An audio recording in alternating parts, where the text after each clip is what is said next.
কে রান্না করব দই বড়া। দই বড়ার বিউলির ডালটা আমি 6 থেকে 7 ঘন্টা ভিজিয়ে রেখেছিলাম। এবার মিক্সিতে ওটাকে ভালো করে বেটে নেব।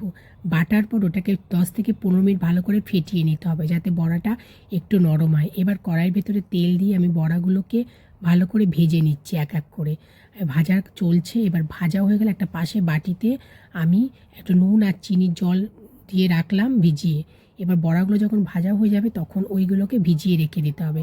এবার এক এক করে সব মশলা আমি সাজিয়ে রেখেছি। এখানে আছে দই, মানে তুমি যা যা সরঞ্জাম লাগে আর কি দিয়ে রাখতে হবে। আর বড়াগুলো পুরো এক ভাজা কমপ্লিট হয়ে গেল।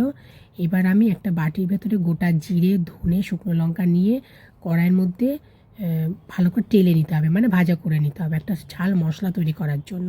আর এই হচ্ছে বিউলির ডাল। এটা আমি ঠান্ডা জলটা যে ভিজিয়ে রেখেছিলাম ওর মধ্যে বড়াগুলোকে ছেড়ে দিয়ে ওটাকে ভালো করে আমি চিপড়ে রেখেছি।